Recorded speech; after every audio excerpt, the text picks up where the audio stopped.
தமிழ்நாட்டிற்கு எத்தகைய படையை அமித்ஷா அழைத்து வந்தாலும் பாஜகவால் வெல்ல முடியாது என முதலமைச்சர் மு.க. ஸ்டாலின் சவால் விடுத்துள்ளார். இது சும்மா தொடக்கம் தான். திராவிட மாடலோட வெர்ஷன் 2.0 இனிதான் லோடிங்.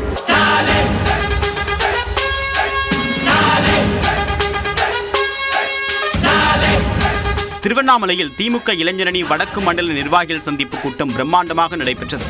இதில் தனக்கு வழங்கப்பட்ட வெள்ளி சிம்மாசனத்தில் முதலமைச்சர் மு.க. ஸ்டாலின் செயலாக அமர்ந்தார்.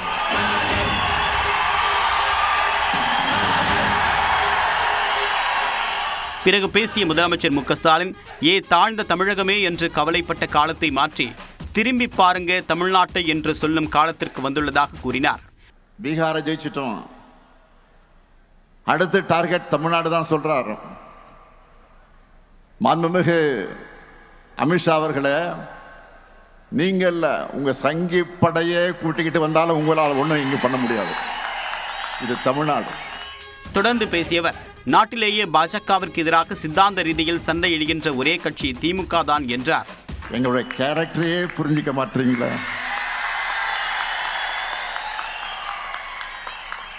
அன்போடு வந்தா அரவணைப்போம், ஆணவத்தோடு வந்தா அடிபடைய மாட்டோம், எதிர்த்து நிற்போம்.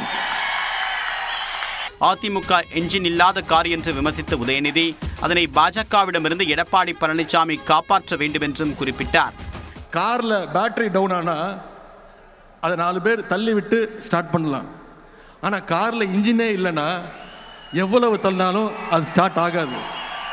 இன்ஜின் இல்லாத கார் தான் இன்னும் இருக்கக்கூடிய அண்ணா திராவிட முன்னேற்ற கழகம்.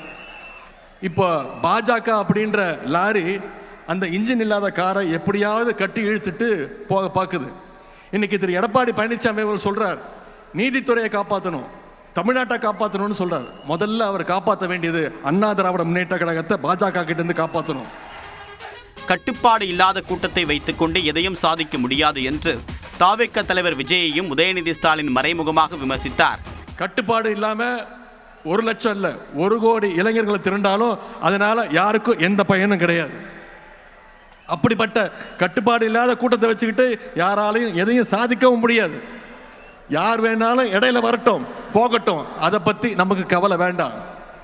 வானவில் பார்க்கறதுக்கு ரொம்ப அழகா இருக்கும், கலர் கலராக இருக்கும், அதை பார்க்கறதுக்கு மக்கள் கூடுவாங்க. ஆனால் அது நிச்சயம் நிரந்தரம் கிடையாது.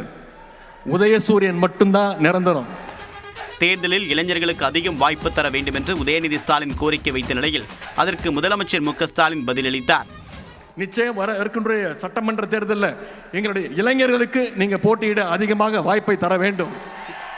இளைஞர்களுக்கு கொடுக்க வேண்டும். இளைஞரணிக்கு தான் கொடுக்கணும்னு சொல்லுவேன், இளைஞர்களுக்கு கொடுக்க வேண்டும் என்று கோரிக்கை வைக்கிறேன். அரசியல்ல சொகுசு எதிர்பார்க்காதீங்க. இங்க கடுமையாக உழைக்கக்கூடியவங்களுக்கு தான் இடம் கிடைக்கும். அந்த இடம் கட்சி பொறுப்பில் மட்டும் இல்ல, மக்கள் மனசுலயே நிரந்தரமாக இருக்கும். நாட்டையே திரும்பி பார்க்க வைக்கக்கூடிய அளவுக்கு செயல்படுகிற பல பேர் இளைஞரணியிலிருந்து வந்தவர்கள் தான். நாளைக்கு உங்களிலிருந்து பலதும் இந்த இடத்திற்கு வரணும். இந்த நிகழ்ச்சி தொடர்பாக தன்னுடைய எக்ஸ் பக்கத்தில் பதிவேற்றக்கூடிய முதலமைச்சர் மு.க. ஸ்டாலின், எதிரிகளுக்கும் உதிரிகளுக்கும் முதலில் கொடுக்கக்கூடிய திமுகவின் இளம் பட்டாளம் ஓய்வை மறந்து உழைக்க வேண்டும் என்று அறிவுறுத்தியுள்ளார். கிரிக்கெட் ஜாம்பவான் சச்சினை கால்பந்து ஜாம்பவான் மெஸ்ஸி சந்தித்து பேசிய நிகழ்வு மும்பையில் நடந்தது. இது குறித்து விரிவாக பார்க்கலாம் இந்த செய்தி தொகுப்பில்.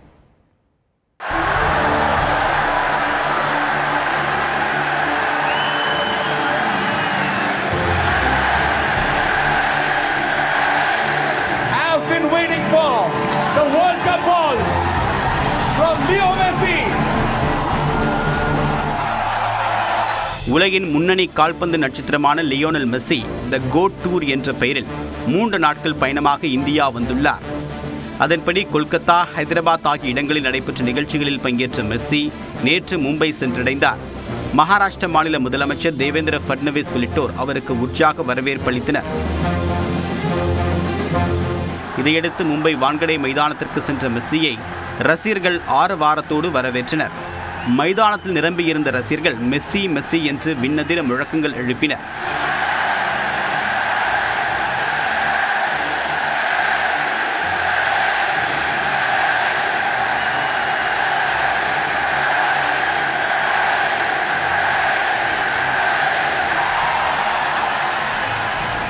இதனைத் தொடர்ந்து மாநிலத்தின் இளம் கால்பந்து வீரர்களை சர்வதேச அளவில் மேம்படுத்துவதற்கான மகாதேவா என்ற திட்டத்தை மெஸ்ஸி முன்னிலையில் முதலமைச்சர் தேவேந்திர ஃபட்னவிஸ் தொடங்கி வைத்தார்.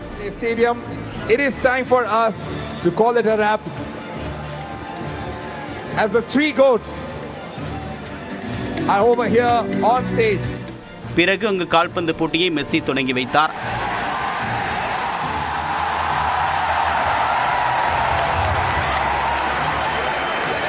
Who is the god? போது பலத்த ஆரவாரங்களுக்கு மத்தியில் இந்திய கிரிக்கெட் ஜாம்பவான் சச்சின் டெண்டுல்கர் கால்பந்து ஜாம்பவான் மெஸ்ஸிக்கு 2011 உலகக்கோப்பை ஜெர்சியை பரிசாக அளித்தார். Ladies and gentlemen, boys and girls, what all sports people have been waiting for, what Mumbai has been waiting for. Wait, hold on. The World Cup ball from Leo Messi to the goat of Indian cricket, Sri Sachin Tendulkar. தொடர்ந்து பேசிய சச்சின் 2011 உலகக்கோப்பையை வென்றதை குறிப்பிட்டு இது பொன்னான நாள் என்றார். Without your support, we would never have seen those golden moments on this ground in 2011. Is indeed a golden moment for Mumbaikars and India. இதனிடையே இந்திய கால்பந்து ஜாம்பவான் சுனில் சேத்ரிக்கு மெஸ்ஸி ஜெர்சியை பரிசாக அளித்தார். This, ladies and gentlemen, is the most voted moment for the goat of world football together in one frame. முன்னாள் cricket வீரர் ஹர்பஜன் சிங் மற்றும் அவருடைய குடும்பத்தினரும் மெஸ்ஸியிடம் புகைப்படம் எடுத்துக் கொண்டனர்.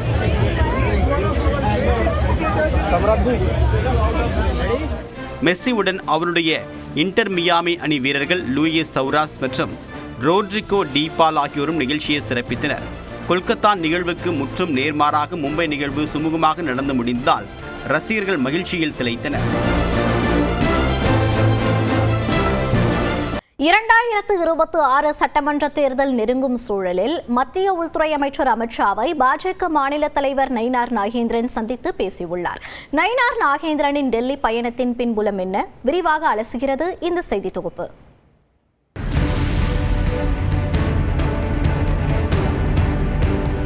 தமிழ்நாட்டில் சட்டப்பேரவை தேர்தலுக்கு இன்னும் சில மாதங்களே உள்ள நிலையில் அரசியல் கட்சிகள் பம்பரமாக சுழன்று தேர்தல் பணியாற்றி வருகின்றனர். திமுக கூட்டணியில் கடந்த சட்டமன்ற நாடாளுமன்ற தேர்தல்களில் அங்கம் வகித்த பிரதான கட்சிகள் அப்படியே இருக்கின்றன. கடைசி நேரத்தில் கூட்டணி கணக்குகள் மாறலாம் என்றாலும் எதிர்த்தரப்பில் இருக்கக்கூடிய அதிமுக கூட்டணியில் பாஜகவை தவிர்த்து பெரிய கட்சிகள் எதுவும் தற்போதைக்கு கூட்டணியில் இல்லை. அதே நேரம் அதிமுக பல அணிகளாக பிரிந்து கிடக்கக்கூடிய சூழ்நிலையில் இதை ஒருங்கிணைக்கக்கூடிய முயற்சியில் பாஜக தீவிரம் காட்டி வருவதாக கூறப்படுகிறது. அந்த வகையில் பிரதமரை சந்திக்க நேரம் ஒதுக்கவில்லை என்று அதிருப்தியில் பாஜக கூட்டணியில் இருந்து வெளியேறுவதாக அறிவித்த முன்னாள் முதலமைச்சர் ஓ பன்னீர்செல்வம் சமீபத்திய டெல்லி பயணத்திற்கு பிறகு சமரசமாகி இருப்பதாக கூறப்படுகிறது. அமித்ஷாவுடனான சந்திப்புக்கு பிறகு செய்தியாளர் பேசிய ஓபிஎஸ் அதிமுகவை ஒருங்கிணைக்க வேண்டும் என்று வலியுறுத்தியதாக வெளிப்படையாக கூறினார். எங்களுடைய நோக்கம், கொள்கை ஒன்று. பிரிந்திருக்கின்ற அனைத்து இந்திய அண்ணா முன்னேற்ற கழகத்துடைய சக்திகள் ஒன்றுபட வேண்டும் என்றுதான் நான் டெல்லி சென்று மாண்புமிகு அமித்ஷாவுடன் சொல்லிவிட்டு வந்தேன். மறுபுறம் அமமுக பொதுச் செயலாளர் டிடிவி தினகரனை அண்ணாமலை சந்தித்து பேசியிருந்தார்.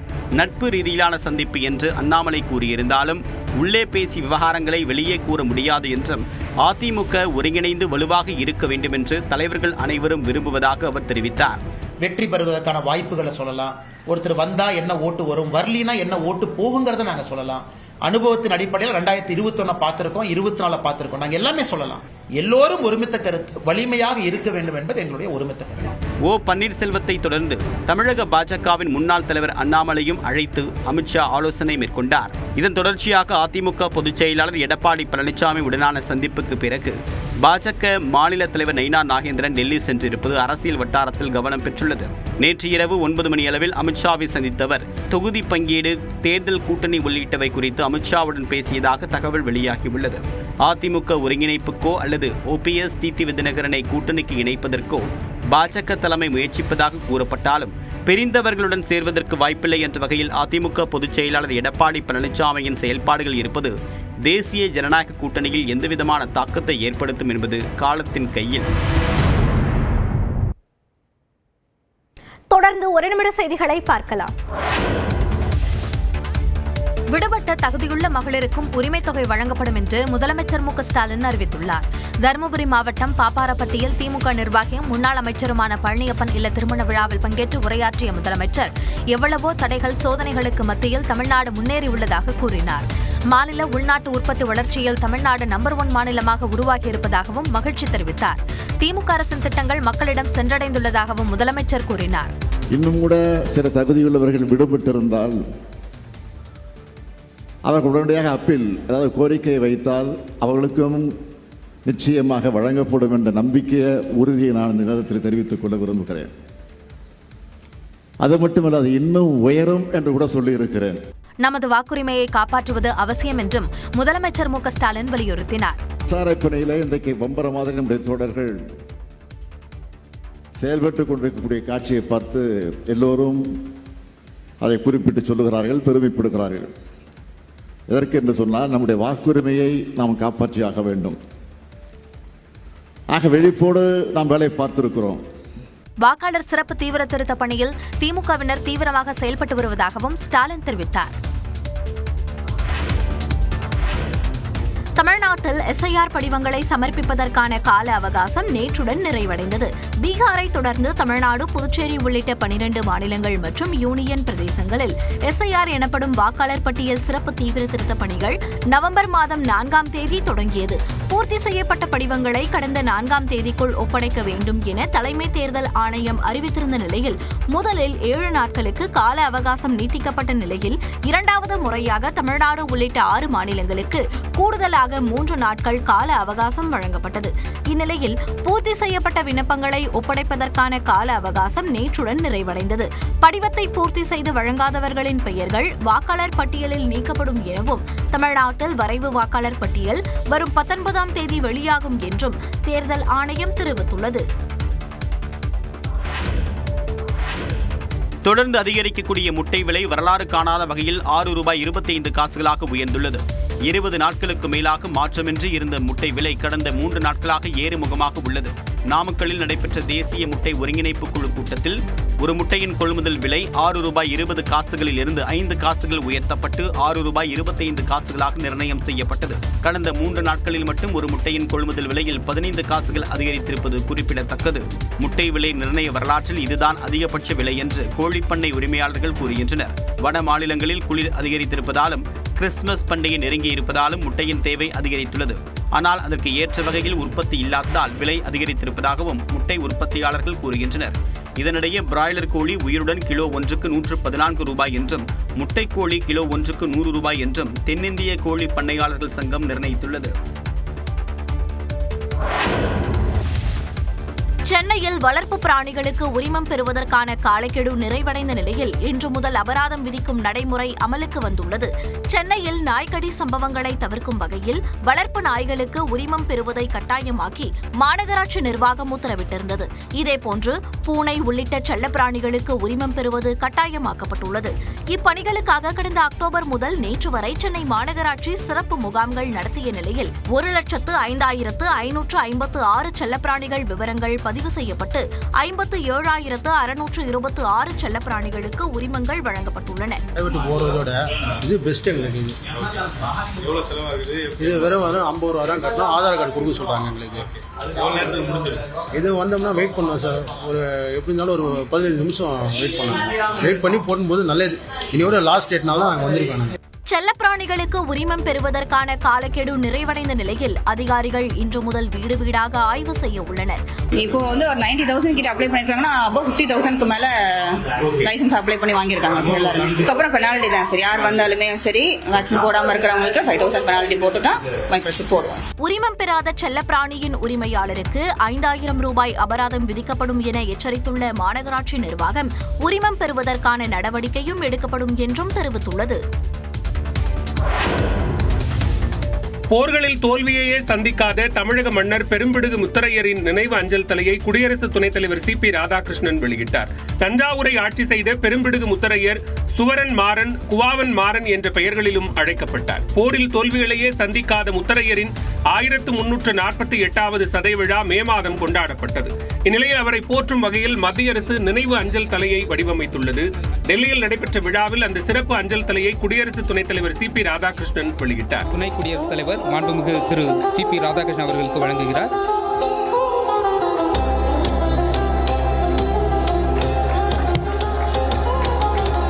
அந்த பகுதிகளில் பெரம்பலூர், தஞ்சாவூர், புதுக்கோட்டை ஆகிய தமிழ்தாயினுடைய இதயமாக விளங்குகின்ற பகுதியை 45 ஆண்டு காலம் தோல்வியே காணாது வெற்றிகரமாக ஆண்ட ஒரே மாமன்னன் நம்முடைய பெரும்பிடுகு முத்தரையர் அவர்கள்.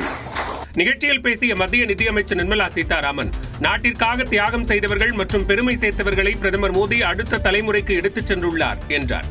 திருப்பி தெய்வீகத்தை நிராகரிக்கக்கூடிய மக்கள் தமிழ் மக்கள் இல்லை. அதனால் நம்ம எல்லாருக்கும் மரியாதை கொடுக்க வேண்டியவர்கள், எல்லா மதத்துக்கும் மரியாதை கொடுக்க வேண்டியவர்கள். இந்த மாதிரி ஒரு பேரரசை எடுத்து சொல்ல வேண்டிய வாய்ப்பு நம்ம எல்லாருக்கும் கிடைச்சிருக்கு. இதை எடுத்து சொல்லி ஊராக எல்லாருக்கிட்டையும் பேசணும். விழாவில் மாநிலங்களவை துணைத் தலைவர் ஹரிவன்ஷ் நாராயண், மத்திய இணையமைச்சர் எல் முருகன், தமிழ்நாடு பாஜக தலைவர் நயினார் நாகேந்திரன் உள்ளிட்டோர் கலந்து கொண்டனர். ஈரோட்டில் வரும் 18ஆம் தேதி விஜயின் மக்கள் சந்திப்பு நிகழ்ச்சியை நடத்துவதற்கு காவல்துறை அனுமதி அளித்துள்ளது. கரூர் கூட்ட நெரிசல் சம்பவத்திற்கு ஈரோடு மாவட்டத்தில் பொதுக்கூட்டம் வாயிலாக பரப்புரை செய்ய விஜய் திட்டமிட்டுள்ளார். இதற்காக விஜயமங்கலம் சுங்கச்சாவடி அருகே 26 ஏக்கர் இடத்தில் நிகழ்ச்சியை நடத்த தாவேகவினர் அனுமதி கோரினர். அந்த இடத்தை ஆய்வு செய்த மாவட்ட காவல் கண்காணிப்பாளர் சுஜதா தாவேகவின் கூட்டத்திற்கு அனுமதி அளித்தார். இதையடுத்து விஜய் பரப்புரைக்கான முன்னேற்பாடுகள் குறித்து கட்சியின் பொதுச் செயலாளர் ஆனந்த் மற்றும் நிர்வாக குழு தலைமை ஒருங்கிணைப்பாளர் செங்கோட்டையன் இணைந்து செய்தியாளர்களை சந்தித்தனர். அப்போது காவல்துறை கூறியுள்ள அனைத்து விதிமுறைகளும் பூர்த்தி செய்யப்படும் என செங்கோட்டையன் குறிப்பிட்டார். 2 மணி நேரம் காவல்துறையின் மூலமாக அனுமதி வழங்கப்பட்டிருக்கிறது. காலை 11 மணியிலிருந்து 1 மணிக்குள்ள நிகழ்ச்சி நடைபெற இருக்கிறது. ரோட் ஷோ கரூருக்கு பிறகு தமிழ்மண்ணில் 18ஆம் தேதி என்று காலடி வைக்கிறார்கள். 18 என்று சொன்னாலே 9 என்று சொல்வார்கள். ஆகவே அனைத்து நட்சத்திரங்களும் 9 அடங்கி இருக்கிறது.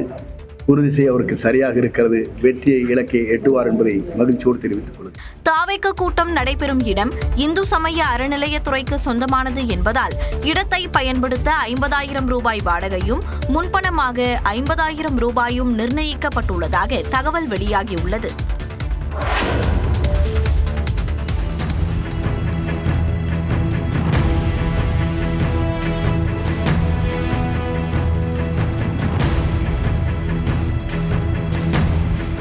குன்னூரில் நாயை சிறுத்தை வேட்டையாட முயன்ற அதிர்ச்சி காட்சிகள் தான் இவை.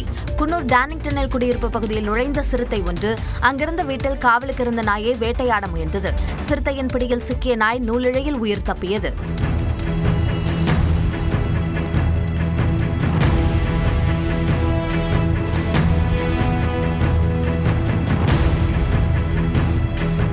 நாய் குரைக்கும் சத்தம் கேட்டு வீட்டு உரிமையாளர்கள் வருவதை கண்டதும் சிறுத்தை அங்கிருந்து தப்பியோடியது. குடியிருப்பு பகுதியில் சிறுத்தை உலாவுவது அண்மை காலமாக அதிகரித்துள்ள நிலையில் வனத்துறையினர் விரைந்து சிறுத்தையை பிடித்து அடர்ந்த வனப்பகுதிக்குள் விட வேண்டும் என்று மக்கள் கோரிக்கை விடுத்துள்ளனர். பிரபல தொழிலதிபரும் பல்வேறு திரைப்படங்களை தயாரித்தவருமான மார்டினின் மகன் ஜோஸ் சார்லஸ் மார்டின் புதுச்சேரியில் புதிய கட்சியை தொடங்கியுள்ளார். சகோதரியின் கணவரும் தாவேகவில் இணைந்து செயல்பட்டு வருபவருமான ஆதவ் அர்ஜுனாவை கடுமையாக விமர்சித்து வந்த ஜோஸ் சார்லஸ் மார்டின் புதுச்சேரியில் கடந்த சில மாதங்களாக பல்வேறு சமூக சேவைகளை ஆற்றி வந்தார். தொகுதிதோறும் மாற்றங்களை தொடங்கி இலவச உணவு விநியோகம் உள்ளிட்ட நலத்திட்டங்களை செய்து வருகிறார். இந்நிலையில் லட்சிய ஜனநாயக கட்சி என்ற கட்சியை சார்லஸ் மார்டின் தொடங்கியுள்ளார். முன்னதாக ஏராளமான படகுகள் புடைசூழ கடலுக்குள் சென்ற மார்டின் கட்சி கொடியை அறிமுகம் செய்தார். நீலம், வெள்ளை, சிவப்பு நிறத்தில் உள்ள கொடியில் ஒரு காலில் வேலேந்திய சிங்கம், 6 நட்சத்திரங்கள், நெற்கதிர் ஆகியவற்றுடன் LJK என்ற வாசகம் இடம்பெற்றுள்ளது.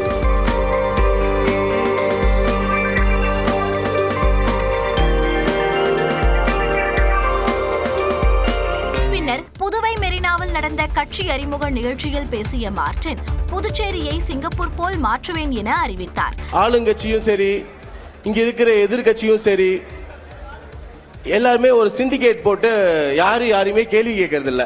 மக்களுக்காக குரல் கொடுத்து அவங்களோட பிரச்சனைகள்லாம் தீர்த்து எப்படி புதுச்சேரியை சிங்கப்பூரா மாத்தி காட்டணும், நம்ம புதுச்சேரியை உலக மேப்ல நம்பர் 1 சிட்டியா காட்டணும். லட்சிய ஜனநாயக கட்சியின் தொடக்க விழா தேசிய கீதத்துடன் நிறைவடைந்தது. தன்னை பாலியல் வன்கொடுமை செய்தது தனது ஓட்டுநர் அல்ல என்று கூறியுள்ள பாதிக்கப்பட்ட நடிகை எர்ணாகுளம் நீதிமன்றம் மீது அவநம்பிக்கை தெரிவித்துள்ளார். கடந்த 2017ஆம் ஆண்டு கேரள நடிகையை காரில் கடத்திய கும்பல் அவரை கூட்டு பாலியல் வன்கொடுமைக்கு ஆளாக்கியது. 8 ஆண்டுகளுக்கும் மேலாக நடந்த விசாரணையில் நடிகர் திலீப் விடுவிக்கப்பட்ட நிலையில் கார் ஓட்டுநர் பல்சர் சுனில் உள்ளிட்ட 6 பேருக்கு தலா 20 ஆண்டுகள் சிறை தண்டனை விதித்து எர்ணாகுளம் அமர்வு நீதிமன்றம் தீர்ப்பளித்தது. இந்த நிலையில் இன்ஸ்டாகிராமில் அறிக்கை வெளியிட்டுள்ள பாதிக்கப்பட்டுள்ள நடிகை வழக்கில் முதல் குற்றவாளியான பல்சர் சுனில் தன்னுடைய கார் ஓட்டுநர் அல்ல என்றும் அது கட்டுக்கதை என்றும் விளக்கம் அளித்துள்ளார். 6 பேருக்கு தண்டனை விதிக்கப்பட்டதற்கு நன்றி கூறியிருப்பதுடன் எர்ணாகுளம் நீதிமன்றத்தின் மீது அவநம்பிக்கை தெரிவிக்கும் கருத்துக்களையும் நடிகை வெளிப்படுத்தியுள்ளார். இந்த நீதிமன்றத்தை விட உயர்நீதிமன்றத்தையும் உச்சநீதிமன்றத்தையுமே தான் அதிகம் நம்பியதாகவும் நடிகை கூறியுள்ளார். இதே கருத்தை பிரதிபலிக்கும் விதமாக நடிகர் திலீப்பை மறைமுகமாக குறிப்பிடும் வகையில் அவரின் முன்னாள் மனைவியும் நடிகையின் தோழியுமான மஞ்சு வாரியரும் இன்ஸ்டாகிராமில் பதிவிட்டிருப்பது பரபரப்பை ஏற்படுத்தியுள்ளது. தென்னாப்பிரிக்காவிற்கு எதிரான 3வது T20 போட்டியில் 7 விக்கெட் வித்தியாசத்தில் இந்திய அணி வெற்றி பெற்றது. தர்மசாலாவில் நடைபெற்ற 3வது T20 போட்டியில் டாஸ் வென்ற இந்திய அணி பந்துவீச்சை தேர்வு செய்தது. அதன்படி முதலில் களமிறங்கிய தென்னாப்பிரிக்க அணி 20 ஓவர்களில் 117 ரன்களுக்கு ஆல் அவுட் ஆனது. அந்த அணியில் அதிகபட்சமாக கேப்டன் ஏடன் மார்க்ராம் 61 ரன்கள் சேர்த்தார். இதையடுத்து எளிய இலக்கை நோக்கி விளையாடிய இந்திய அணி 15.5 ஓவர்களில் 3 விக்கெட்டுகளை இழந்த நிலையில் வெற்றி இலக்கை எட்டியது. 4 ஓவர்களில் 13 ரன்களை மட்டுமே கொடுத்து 2 முக்கிய விக்கெட்டுகளை வீழ்த்திய ஹர்ஷ்தீப் சிங் ஆட்ட நாயகனாக தேர்வு செய்யப்பட்டார். இந்த வெற்றியின் மூலமாக 5 போட்டிகள் கொண்ட T20 தொடரில் 2-1 என்ற கணக்கில் இந்தியா முன்னிலை பெற்றது. இந்த போட்டியில் தென்னாப்பிரிக்கா வீரர் ட்ரிஸ்டன் ஸ்டப்ஸ் விக்கெட்டை வீழ்த்தியதன் மூலமாக சர்வதேச T20 போட்டிகளில் 1000 ரன்கள், 100 சிக்சர்கள், 100 விக்கெட்டுகளை வீழ்த்திய 4வது வீரர் என்ற சாதனையை ஹர்திக் பாண்டியா படைத்தார். குறிப்பாக 1000 ரன்களையும் 100 விக்கெட்டுகளையும் எடுத்த முதல் வேகப்பந்து வீச்சாளர் என்ற சாதனையையும் தன்வசப்படுத்தியுள்ளார். T20 கிரிக்கெட்டில் 100 விக்கெட்டுகள் வீழ்த்திய 3வது இந்திய வீரர் என்ற சிறப்புக்கும் ஹர்திக் சொந்தக்காரரானார். உண்மை மற்றும் அகிம்சை வழியில் போராடி மோடி RSS அரசாங்கத்தை ஆட்சியிலிருந்து அகற்றுவோம் என்று மக்களவை எதிர்க்கட்சித் தலைவர் ராகுல் காந்தி சூளுரைத்துள்ளார்.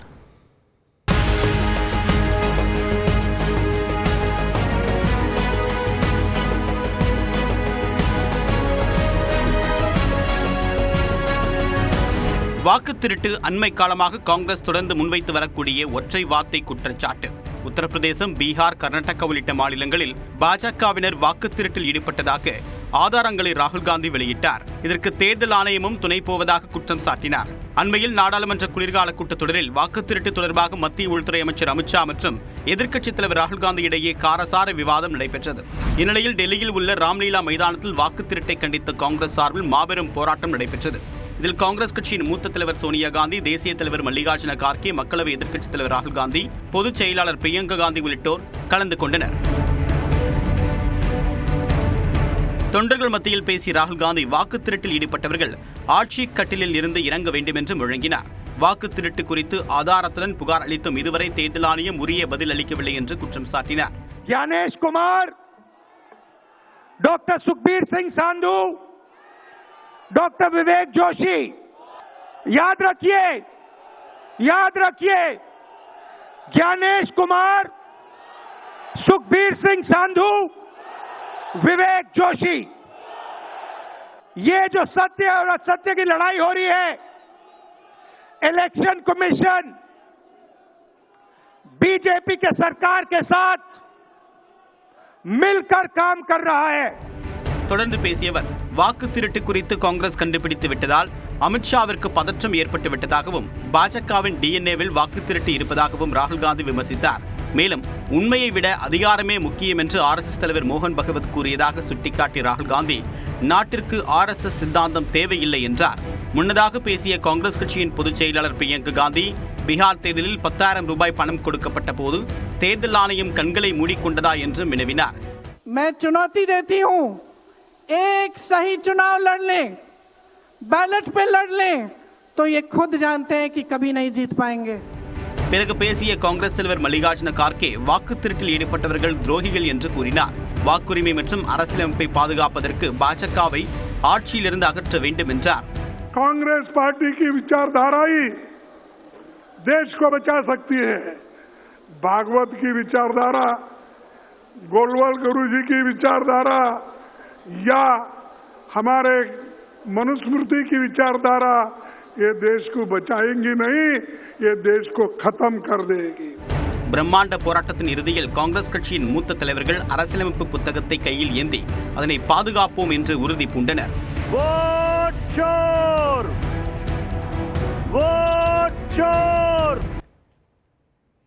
தொடர்ந்து எக்ஸ்பிரஸ் 8 செய்திகளை பார்க்கலாம். சிவகங்கை மாவட்டம் காரைக்குடி அருகே வீரன் அழகுமுத்துக்கொன் பிறந்த நாளை முன்னிட்டு மாட்டுவண்டி பந்தயம் விறுவிறுப்பாக நடைபெற்றது.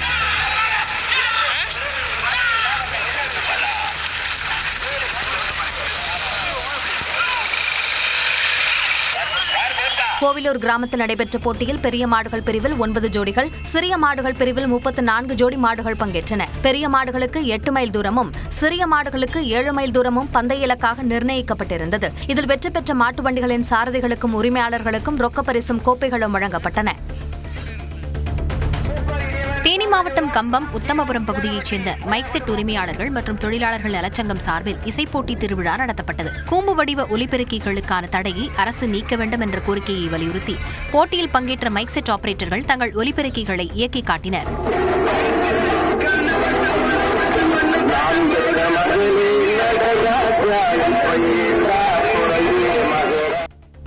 ஓசூர் அருகே தேசிய நெடுஞ்சாலையில் பழைய அட்டைகளை ஏற்றிச் சென்ற லாரியில் திடீர் தீ விபத்து ஏற்பட்டது. தூத்துக்குடியிலிருந்து 25 டன் எடை கொண்ட பழைய அட்டை மற்றும் பேப்பர்களை ஏற்றிக்கொண்டு லாரி ஒன்று ஓசூர் வழியாக கர்நாடகாவுக்கு சென்று கொண்டிருந்தது. ஜூஜுவாடி பகுதி அருகே லாரியிலிருந்து அட்டையில் தீப்பிடித்த நிலையில் தீயணைப்புத் துறையினர் விரைந்து தீயை அணைத்தனர்.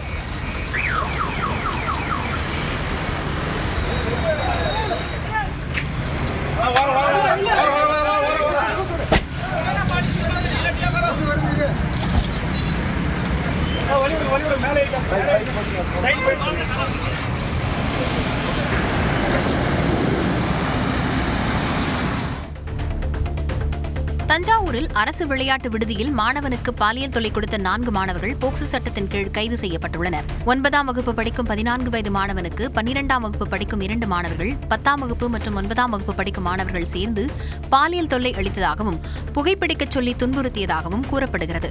இது தொடர்பாக பாதிக்கப்பட்ட மாணவனின் பெற்றோர் அளித்த புகாரின் பேரில் 4 மாணவர்கள் சஸ்பெண்ட் செய்யப்பட்டனர்.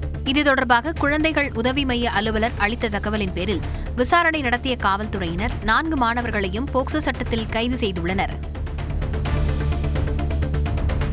சென்னை மெரினா கடற்கரையில் வீடற்றவர்களுக்கான இரவு நேர காப்பகம் அமைக்கப்பட்டு வருகிறது. மெரினா கடற்கரை சாலையோரங்களில் இரவில் வீடற்றவர்கள் ஏராளமானோர் உறங்குகின்றனர். மழை மற்றும் குளிர்காலங்களில் வீடற்றவர்கள் பல இன்னல்களை சந்திக்கின்றனர். இதற்கு தீர்வு காண 86 லட்சம் ரூபாய் மதிப்பீட்டில் மெரினா அண்ணா சதுக்கம் பின்புறத்தில் 2400 சதுர அடியில் புதிதாக இரவு நேர காப்பகம் மற்றும் கழிப்பறை கட்டுமானம் இறுதிக்கட்டத்தை எட்டியுள்ளது. சேலம் மாவட்டத்தில் மத்திய அரசின் சார்பில் புதிய பாரத எழுத்தறிவு திட்டத்தின் கீழ் நடைபெற்ற கல்வி கற்றோருக்கான தேர்வில் ஏராளமானோர் ஆர்வத்துடன் பங்கேற்றனர். மாவட்டத்தில் 15 வயதிற்கு மேல் எழுத படிக்க தெரியாத 69,714 பேருக்கு அரசு தொடக்கப் பள்ளிகளில் தன்னார்வலர்களை கொண்டு அடிப்படை எழுத்தறிவு கற்பிக்கப்பட்டது. பயிற்சி பெற்ற பலரும் ஞாயிற்றுக்கிழமை நடத்தப்பட்ட தேர்வில் பங்கேற்று ஆவலுடன் தேர்வு எழுதினர். திருப்பத்தூர் மாவட்டம் மாம்பூர் அருகே அடுத்தடுத்த வீடுகளில் உப்பு மிளகாய் பொடி தூவி 70,000 ரூபாய் பணம் 2 சவரன் நகை திருடப்பட்டுள்ளது. சான்றோர் குப்பம் பகுதியைச் சேர்ந்த நரேந்திரன் குடும்பத்துடன் விரிஞ்சிபுரத்தில் உள்ள கோவிலுக்கு சென்றிருந்தார். அந்த நேரத்தில் அவரது வீட்டின் பூட்டை உடைத்து உள்ளே நுழைந்த நபர்கள் பீரோவில் இருந்த 60,000 ரூபாய் பணம் மற்றும் 1.5 சவரன் நகையை திருடிக்கொண்டு வீடு முழுவதும் மிளகாய் பொடி மற்றும் உப்பை தூவிவிட்டு சென்றனர். மேலும் அருகில் உள்ள கார்த்திக் என்பவரது வீட்டிலும் 10,000 ரொக்கம் 1/2 சவரன் தங்க மோதிரத்தை திருடிச் சென்றுள்ளனர். காரைக்கால் அருகே கோவில்பத்து பகுதியைச் சேர்ந்த நரிக்குறவ பழங்குடியினரின் ஊசி பாசிமணி மாலை தயாரிப்பு பணிகள் முடங்கியிருப்பதால் மீன்பிடி தொழிலை கையில் எடுத்துள்ளன. காரைக்கால் மீன்பிடி துறைமுக முகத்வாரம் பகுதியில் குழந்தைகள், பெண்கள், இளைஞர்கள் என நரிக்குறவ பழங்குடியினர் தூண்டில் போட்டு மீன்பிடிக்கின்றனர். குடிநீர் பாட்டில்களில் மைதா மாவை வைத்து கடலில் வீசி மீன்பிடித்து விற்பனை செய்து வருமானம் ஈட்டுகின்றனர். திருப்பத்தூர் அருகே சொத்துக்காக தாயின் தலையில் கல்லை போட்டு கொலை செய்த மகளும் மருமகனும் கைது செய்யப்பட்டனர். நடுக்குப்பம் பகுதியைச் சேர்ந்த சின்னக்காளிக்கு வனத்துறை சார்பில் 6 ஏக்கர் சொத்து வழங்கப்பட்டதாகவும் அதனை அவர் தனது காதலன் பேரில் எழுதி வைக்க முடிவு செய்ததாகவும் கூறப்படுகிறது. இது பிடிக்காத சின்னக்காளியின் மகள் கீதாவும் அவரது கணவர் சிதம்பரமும் சண்டையிட்டுள்ளனர். மேலும் சின்னக்காளியை வனப்பகுதிக்கு அழைத்து சென்று தலையில் கல்லை போட்டு கொலை செய்துவிட்டு வேறு யாரோ வன்கொடுமை செய்து கொன்றது போல நாடகமாடியுள்ளனர். ஆனால் காவல்துறையின் விசாரணையில் உண்மை தெரியவந்த நிலையில் கீதாவும் சிதம்பரமும் கைது செய்யப்பட்டனர். பழனி அடுத்த வரதமாநதி அணையிலிருந்து முறைகேடாக நீர் திறந்த அதிகாரிகள் மீது நடவடிக்கை எடுக்க கோரி அணை விவசாயிகள் சங்கத்தில் தீர்மானம் நிறைவேற்றப்பட்டது. அணை பாசன விவசாயிகள் சங்க நிர்வாகிகளை கலந்தாலோசிக்காமல் விவசாயம் இல்லாத பட்டிக்குளம் பகுதிக்கு தண்ணீர் திறந்துவிடப்பட்டதாக கூறப்படுகிறது. இதனை கண்டித்து வரதமாநதி அணை பாசன விவசாயிகள் சங்க ஆலோசனைக் கூட்டத்தில் முதலில் குளங்கள் நிரம்ப உபரி நீரை திறந்துவிட வேண்டும் என்பது உள்ளிட்ட பல்வேறு தீர்மானங்கள் நிறைவேற்றப்பட்டன. உதகை அருகே மஞ்சூரிலிருந்து கெத்தை செல்லும் மலைப்பாதையில் யானை கூட்டம் முகாமிட்டிருப்பதால் வாகன ஓட்டிகளுக்கு வனத்துறையினர் ஒலிபெருக்கி மூலம் எச்சரிக்கை விடுத்தனர். மலைச்சாலையில் யானை கூட்டம் ஒன்று குட்டியுடன் மேய்ச்சலில் ஈடுபட்டது. இதனையிருந்து அந்த பகுதிக்கு வந்த வனத்துறையினர் சிறிது நேரத்திற்கு வாகன போக்குவரத்தை நிறுத்தினர். மேலும் யானைகளை கண்டால் புகைப்படம் எடுக்கக்கூடாது என ஒலிபெருக்கி மூலம் எச்சரிக்கை விடுத்தனர்.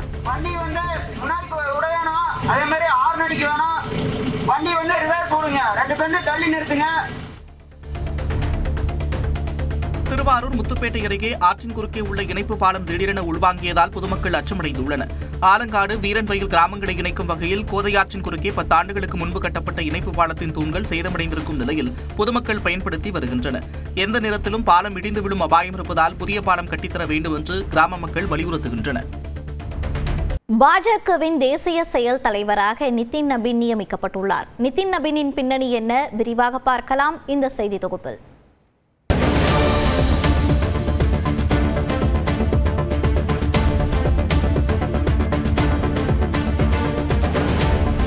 பாஜகவின் தேசிய தலைவர் ஜே.பி. நட்டாவின் பதவிக்காலம் ஏற்கனவே முடிவடைந்த நிலையில் மக்களவைத் தேர்தல் உள்ளிட்ட காரணங்களால் அவருடைய பதவிக்காலம் நீட்டிக்கப்பட்டது.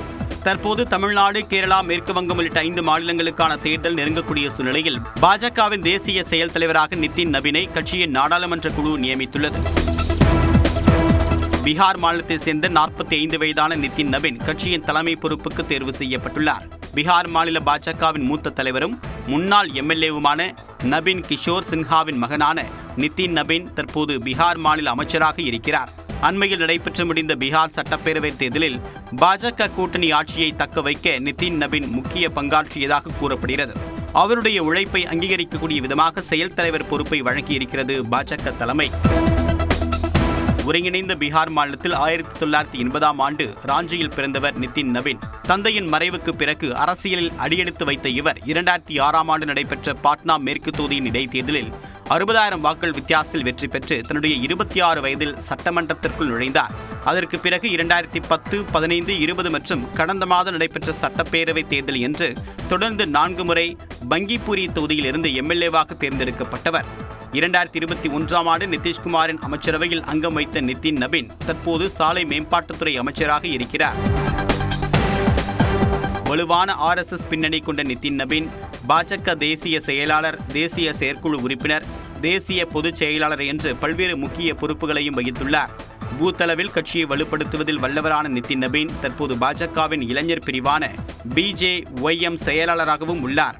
தலைமைக்கு நம்பிக்கைக்குரியவராகவும் கட்சியின் ஒழுங்குக்குழு தலைவராகவும் செயல்பட்டு வந்த நிதின் நபீன் தேசிய தலைவர் பதவிக்கு பொருத்தமாக இருப்பார் என்ற கண்ணோட்டத்தில் அவருக்கு இந்த பதவி வழங்கப்பட்டதாக கூறப்படுகிறது.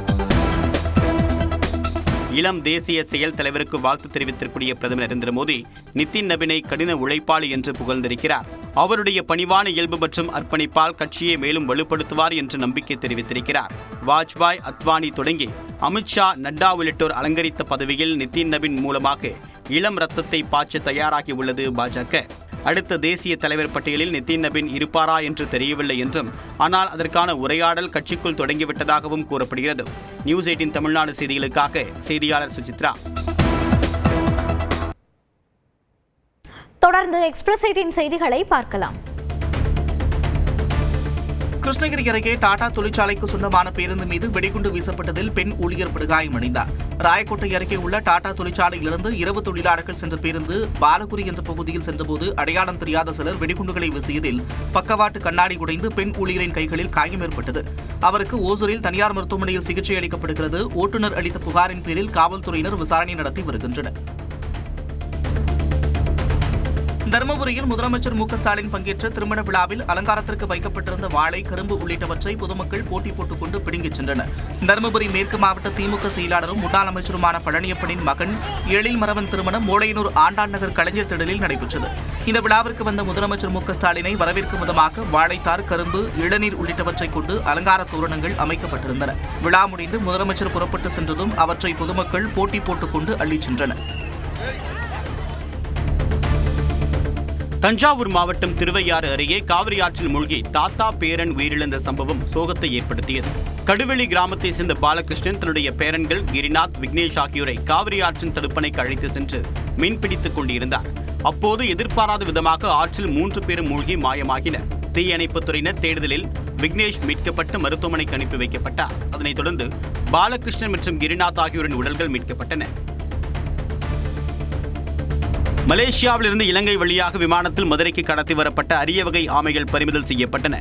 இலங்கையிலிருந்து மதுரைக்கு வந்த விமானத்தில் பெண் பயணி ஒருவர் தன்னுடைய உடைமைக்குள் 3101 பச்சை மற்றும் சிவப்பு காது ஆமைகள் மறைத்து கடத்தி வந்தது கண்டுபிடிக்கப்பட்டது. இதையடுத்து ஆமைகளை பறிமுதல் செய்த சுங்கத்துறையினர் அந்த பெண்ணையும் கைது செய்தனர். கோலாலம்பூரிலிருந்து கொழும்பு வழியாக மதுரைக்கு கொண்டு வரப்பட்ட ஆமைகள் மீண்டும் திருப்பி அனுப்பப்பட்டன. புதுச்சேரி தேங்காய் திட்டு துறைமுகம் அருகே மாங்க்ரோவ் காட்டு பகுதியில் 50க்கும் மேற்பட்டோர் குழுவாக உட்கார்ந்து மது அருந்தியவர்களை கடலோர காவல்படையினர் விரட்டியடித்தனர். மது விருந்துக்காக கூடியவர்கள் குப்பைகளை வீசி அந்த பகுதியை அசுத்தமாக்கிய நிலையில் மீண்டும் இது போன்று கூடினால் அபராதம் விதிக்கப்படும் என்று எச்சரித்தனர். யாருமே குடிக்கிற வேலையா இருக்கக்கூடாது. கோஸ்டல் ஏரியாவில் யாரும் குடிக்கிறது அந்த இதே வேலையா இருக்கக்கூடாது.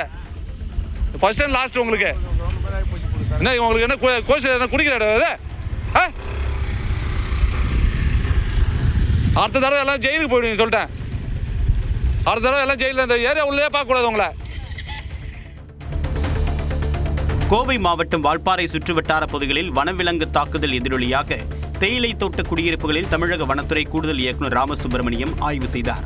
கடந்த 7ஆம் தேதி ஐயர்பாடி பகுதியில் 5 வயது சிறுவனை சிறுத்தை தாக்கிக் கொன்றது. இதைத் தொடர்ந்து வால்பாறையில் மனித விலங்கு மோதலை தடுக்கக்கூடிய விதமாக ஆய்வு செய்து அறிக்கை சமர்ப்பிக்க தமிழக அரசு குழு அமைத்தது. இந்த குழுவினர் தேயிலை தோட்ட குடியிருப்பு பகுதிகளுக்கு நேரில் சென்று ஆய்வு செய்து பொதுமக்களிடம் கருத்துக்களை கேட்டறிந்தனர். தருமபுரியில் மூளைச்சாவு அடைந்த சிறுவனின் உடல் உறுப்புகள் தானம் அளிக்கப்பட்டன. மேலாண்டஹள்ளி கிராமத்தை சேர்ந்த பரமசிவம் அரசு பள்ளியில் 11ஆம் வகுப்பு படித்து வந்தார். கடந்த 5ஆம் தேதி இருசக்கர வாகன விபத்தில் சிக்கி தலையில் பலத்த காயமடைந்தார். தருமபுரி அரசு மருத்துவக் கல்லூரி மருத்துவமனையில் அனுமதிக்கப்பட்ட நிலையில் அவர் மூளைச்சாவு அடைந்தார். இதையடுத்து அவருடைய உடல் உறுப்புகளை பெற்றோர் தானமாக வழங்கினர். இதையடுத்து சிறுவனின் உடலுக்கு மருத்துவர்கள், செவிலியர்கள் மலர் தூவி மரியாதை செலுத்தினர். அரியலூர் பெரம்பலூர் 4 ரோட்டில் விபத்துகளை தடுக்க சென்டர் மீடியன் அமைக்க பொதுமக்கள் சார்பில் வேண்டுகோள் விடுக்கப்பட்டுள்ளது. கவுல்பாளையம் சாலையில் அடிக்கடி விபத்துகள் ஏற்பட்டு வருகிறது. நகரின் வளர்ச்சியால் வாகன போக்குவரத்து அதிகரித்திருக்கும் நிலையில் வாகன ஓட்டிகளில் சிலர் போக்குவரத்து விதிகளை பின்பற்றாமல் செல்வதால் மற்றவர்களுக்கு இடையூறு ஏற்படுவதாக கூறப்படுகிறது. இதனால் விரைந்து சென்டர் மீடியன் அமைக்க நடவடிக்கை எடுக்க வேண்டும் என்ற கோரிக்கை எழுந்துள்ளது. தென்காசி மாவட்டம் சிவகிரி அடிவார பகுதியில் உடல்நலம் குன்றிய யானைக்கு பொக்லைன் இயந்திர உதவியுடன் சிகிச்சை அளிக்கப்பட்டது. தனியார் தோட்டத்திற்குள் எழுந்து நிற்க முடியாமல் தவித்துக் கொண்டிருந்த ஆண் யானையை ட்ரோன் மூலமாக வனத்துறையினர் கண்டறிந்தனர். இதையடுத்து யானைக்கு மருத்துவக் குழுவினர் சிகிச்சை அளித்தனர். தொடர்ந்து யானை கண்காணிக்கப்பட்டு வருகிறது. தூத்துக்குடி மாவட்டம் விளாத்திக்குளம் அருகே அறுவடைக்கு தயாராக இருந்த 3000 ஏக்கர் மக்காச்சோள பயிர்களை காட்டுப்பன்றிகள் சேதப்படுத்தின. புதூர், சென்னம்பட்டி, மாதலாபுரம், சேர்வைக்காரன்பட்டி உள்ளிட்ட பகுதிகளில் அறுவடைக்கு தயாராக இருந்த மக்காச்சோள பயிர்கள் சீரழிந்ததால் விவசாயிகள் பெரும் கவலை அடைந்துள்ளனர். காட்டுப்பன்றிகளை கட்டுப்படுத்த வனத்துறையினர் நடவடிக்கை எடுக்கவில்லை என்றும் சேதமடைந்த பயிர்களுக்கு இழப்பீடு தொகை வாங்கித் தர வேளாண்மைத்துறை முன்வருவது இல்லை என்றும் குற்றம் சாட்டியுள்ளனர். தஞ்சாவூர் மாவட்டம் எரகாரம் பாபா நகரில் ஒரு வீட்டில் புகுந்த கொள்ளையர்கள் 28 சவரன் தங்க நகையை திருடிச் சென்றனர். சஃபியுல்லா என்பவர் வெளிநாட்டில் தங்கி பணிபுரியக்கூடிய நிலையில் பாபா நகரில் உள்ள வீட்டில் இவருடைய தாய், மனைவி, குழந்தைகள் வசிக்கின்றனர். இந்நிலையில் நள்ளிரவில் புகுந்த கொள்ளையர்கள் பீரோவின் லாக்கரை உடைத்து 28 சவரன் நகை, 50,000 ரூபாய் ரொக்கத்தை திருடிக் கொண்டு தப்பினர். துணிகளுக்கு அடியில் வைத்திருந்ததால் 12 சவரன் நகை தப்பிய நிலையில் கொள்ளையர்கள் குறித்து காவல்துறையினர் விசாரணை மேற்கொண்டு வருகின்றனர். நாமக்கல் மாவட்டம் திருச்செங்கோட்டில் நடைபெற்ற தாவேகா ஆலோசனைக் கூட்டத்திற்கு வைக்கப்பட்ட பேனர்களில் செங்கோட்டையன் புகைப்படம் இடம்பெறாதது சலசலப்பை ஏற்படுத்தியுள்ளது. தாவேகா பேனரில் தலைவர் விஜய், பொதுச் செயலாளர் ஆனந்த் புகைப்படங்கள் மட்டுமே இடம்பெற்ற நிலையில் ஈரோடு மாவட்ட தாவேகா பொறுப்பாளரான செங்கோட்டையன் படம் இல்லாதது அவரது ஆதரவாளர்களை அதிருப்திக்கு உள்ளாக்கியது. கென்யாவில் யானையின் தும்பிக்கையில் தந்தம் குத்தியதால் ஏற்பட்ட வலியோடு தவித்த யானைக்கு கால்நடை மருத்துவர்கள் சிகிச்சை அளித்து வருகின்றனர். கென்யாவின் டிசோவா வன உயிரியல் பூங்காவில் யானை ஒன்று எதிர்பாராத விதமாக தனது தந்தத்தால் தனது தும்பிக்கையையே குத்தி காயப்படுத்தியுள்ளது.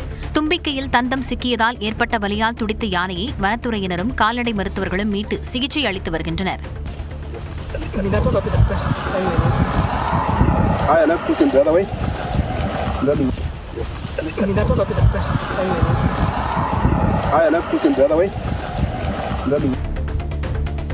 திருமணத்திற்கு பிறகு தனது கணவருடன் ஹைதராபாத் விமான நிலையத்தில் நடிகை சமந்தா சென்ற காட்சி பலரையும் கவர்ந்துள்ளது. நடிகை சமந்தாவுக்கும் இயக்குநர் ராஜ் நிடிமுருவுக்கும் கடந்த சில வாரங்களுக்கு முன்பு கோவை ஈஷா யோகா மையத்தில் எளிய முறையில் திருமணம் நடைபெற்றது. சமந்தா தனது கணவர் ராஜ் நிடிமுருவுடன் ஹைதராபாத் விமான நிலையத்தில் நடந்து சென்ற காட்சி தற்போது வெளியாகியுள்ளது.